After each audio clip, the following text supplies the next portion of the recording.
Hello guys, good morning to all. My name is Shivam Tyagi. Welcome to Study Funda. So here is the newspaper analysis for 21st November 2021. तो 21 नवंबर का हमारा newspaper analysis है. देखते हैं हम पहले news की तरफ. Assam to be language lab for country. तो आसाम को लैंग्वेज लैब बनाया जा रहा है. क्यों ऐसा बोल रहे हैं? क्योंकि आसाम में जो है ना बहुत ज़्यादा कम्युनिटी रहती है. पूरे नॉर्थ ईस्ट में देखा जाए तो कम से कम 180 प्लस लैंग्वेजेस हैं. 180 प्लस लैंग्वेजेस केवल नॉर्थ ईस्ट वाले रीजन में बोली जाती हैं. इसलिए ये बोल रहे हैं कि आसाम को हम बनाएंगे language lab of the country. तो एक सवाल हो सकता है किसको बोला गया है language lab of the country? तो आसाम को बोला गया. अपने काम का क्या? अपने काम का शेड्यूल आपको पता होना चाहिए. जो शेड्यूल लैंग्वेजेस है हमारी, तो याद रखेंगे हमारी जो 8th शेड्यूल है उसमें हमारी शेड्यूल लैंग्वेज की बात की गई है. कितनी शेड्यूल लैंग्वेज है? 22 शेड्यूल लैंग्वेज है. प्लीज रिमेंबर 22 शेड्यूल लैंग्वेज है, जिसमें से इंग्लिश नहीं है. जो आपके सवाल में आता है ना, उसमें पहचानने को आता है तो उसमें इंग्लिश ऑप्शन में होता है, तो इंग्लिश काट दीजिएगा. इंग्लिश हमारी शेड्यूल लैंग्वेज नहीं है. ये जो शेड्यूल 8th शेड्यूल है इसमें 3 बार अमेंडमेंट हो चुका है. पहले 22 लैंग्वेज नहीं थी, बाद में जाके कौन कौन से अमेंडमेंट हुए? 21, 71 और 92. आप याद कर सकते हैं. 21 से सिंधी जोड़ी गई है. सिंधी लैंग्वेज नहीं थी, बाद में जोड़ी गई है. इसमें क्या कहते हैं KMN जोड़ा गया है. कोनकरी, मणिपुरी और नेपाली ये जोड़ा गया है. और इसमें बोडो, डोंगरी, मैथिली और संथाली ये जोड़े गए हैं. तो ये लैंग्वेज बाद में अमेंडमेंट हुए. 21 constitution amendment act, 71 constitution amendment act और 92 CAA. तो ये तीनों अमेंडमेंट करके इसमें 22 लैंग्वेज को जोड़ा गया. तो प्लीज़ आप अपना लक्ष्मीकांत भी रिमेंबर कर सकते हैं. जितना मैं यहाँ पे बता रहा हूँ उतना पढ़ लीजिए, आपका एग्जाम परमानेंट निकल जाएगा. ठीक है. और न्यूज़ इतनी इंपॉर्टेंट नहीं है. जो इसका बैकग्राउंड था वो मैंने आपको समझा दिया. बैकग्राउंड क्या है, आगे चलते हैं. इंदौर कीप्स, ये बहुत इंपॉर्टेंट न्यूज़ है.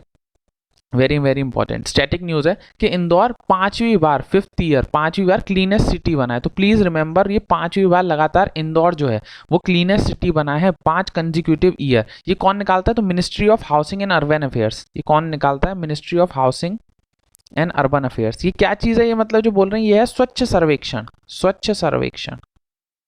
तो पूछ सकता है कौन सा क्लीनेस्ट सिटी है, तो इंदौर. अगर वो पूछता है कौन सा क्लीनेस्ट स्टेट है तो उसका नाम भी याद कर लीजिए. उसका नाम है छत्तीसगढ़. Please remember Chhattisgarh. तो ये दोनों चीज आपको पता होनी चाहिए. क्लीनेस्ट सिटी पूछे तो इंदौर और क्लीनेस्ट स्टेट पूछे तो छत्तीसगढ़. बस ये 2 चीज याद कर लीजिए और कुछ याद करने की जरूरत नहीं है. Not that important. कौन निकालता है? तो ministry of housing and urban affairs. इससे ज्यादा मत जानिए. आगे चलते हैं. सेकंड थर्ड पेज वो पूछेगा नहीं. सेकंड जैसे सूरत है नहीं पूछने वाला है वो. आगे चलते हैं. Fight not over MSP law needed RLD. तो फाइट ओवर ये जो केस का चल रहा है, अब मेरे को लगता है कि मतलब मोदी जी बोले हैं तो मतलब भाई प्रधानमंत्री अगर देश का बोला है कि हम MSP नहीं खत्म करेंगे तो मान लेना चाहिए. लेकिन अब आज़ादी है देश की, तो अब ये लोग बोल रहे हैं कि फाइट खत्म नहीं हुई है, MSP लॉ नीडेड. अपने काम का जो है अपने काम का है बस ये टर्म MSP. हमें पॉलिटिक्स में जाना नहीं है, कौन अच्छा है कौन बुरा, हमें उससे मतलब नहीं. हमारा काम है अपना एग्जाम निकालना.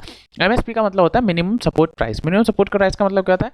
कि वो पैसा या वो मिनिमम प्राइस जो सरकार पे करती है फार्मर्स को उसकी क्रॉप खरीदने से पहले.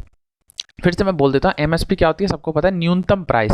कि इतना पैसा तो सरकार आपको देगी ही देगी आपकी फसल का. इसको बोलते हैं MSP. इसमें 2 सवाल बनते हैं कि MSP को रिकमेंड कौन करता है, MSP को अप्रूव कौन करता है. तो याद रखिएगा MSP को रिकमेंड करता है CACP और अप्रूव कौन करता है? CCEA, cabinet committee on economic affairs. भाई कुछ भी अप्रूव होगा तो वो कैबिनेट से ही ना अप्रूव होगा. तो याद रखिएगा अप्रूवल जो चाहिए होता है वो कैबिनेट से चाहिए होता है, और अगर रिकमेंड करना है तो CACP होता है. तो ये 2 चीज जो इससे बनता है.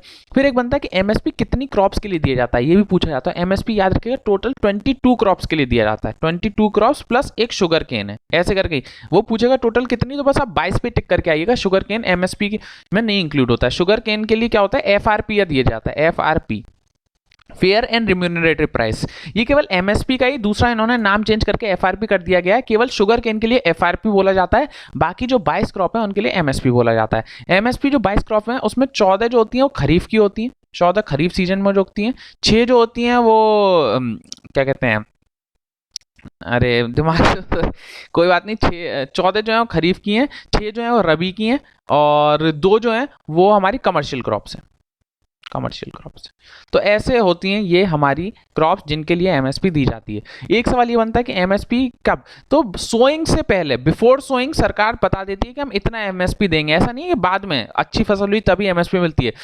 आपका मतलब उगाने से पहले ही बता देती है सरकार कि हम इतना MSP आपको देने वाले हैं बिफोर सोइंग.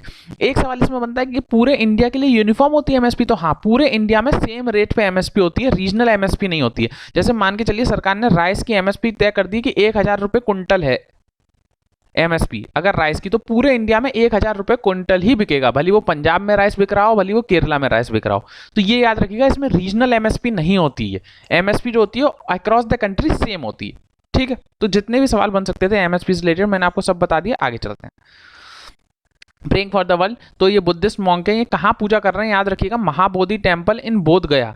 तो याद रखेंगे महाबोधि टेम्पल किससे रिलेटेड है, बुद्धा से रिलेटेड है। यहाँ बुद्धा को इंटाइलमेंट हुआ था, या इंटाइलमेंट बोलते हैं ना, इंटाइलमेंट मतलब उनको यहाँ पे पूरा मतलब दिमाग में जो भी उनको भगवान की शक्तियों की प्राप्त हुई थी वो यहीं हुई थी, महाबोधि टेम्पल में। तो ये कहाँ पर है, बोध गया में। जो अदर 3 साइट हैं बुद्धिस्ट से रिलेटेड वो भी याद कर लीजिए, लुम्बिनी जहाँ वो पैदा हुए थे, सारनाथ जहाँ उन्होंने अपना पहला सेरेमन दिया था, मतलब पहला भाषण दिया था जिसको बोल सकते हैं, और कुशीनगर जहाँ उनकी डेथ हुई थी। तो तीनों जगह आप याद कर लीजिए कहाँ कहाँ है, और चौथी जगह ये है महाबोधि टेम्पल जो बोध गया में, यहाँ इनको इंटाइलमेंट हुआ। तो 4 ही जगह इंपॉर्टेंट है बुद्धा से रिलेटेड, प्लीज रिमेंबर, मैंने चारों एक ही जगह लिख दी है और कुछ नहीं इंपॉर्टेंट। आगे चलते हैं।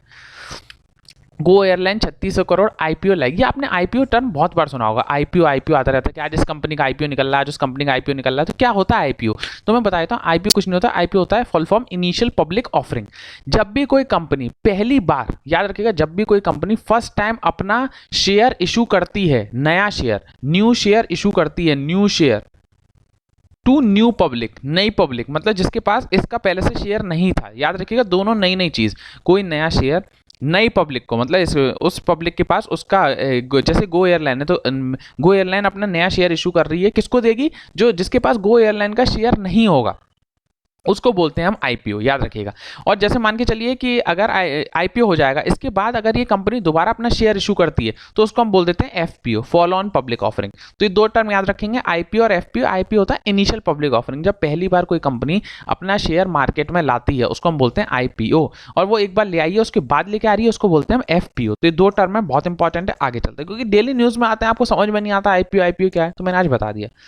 तो आज की न्यूज़ इतनी थी। I hope you like my lecture. तो ये मेरी इंस्टाग्राम आईडी है, जो बच्चे चाहे मुझे फॉलो कर सकते हैं, शिवम_त्यागी_ST। ऐसी डेली न्यूज़ आती रहेगी, आपको घबराने की बिल्कुल जरूरत नहीं है, पढ़ते रहिए, आगे बढ़ते रहिए। इसी तरह आज का सवाल मैं एक पूछने वाला हूँ कि शेड्यूल 9 में क्या चीज़ है, शेड्यूल 9 जो आपने पढ़ा है उसमें क्या चीज़ लिखा हुआ है, ये आज आपको बताना है इन कमेंट सेक्शन। और लेक्चर अच्छा लग रहा है तो लाइक कर सकते हैं, और अच्छा लग रहा है तो शेयर कर सकते हैं। Signing off today, take care, bye bye.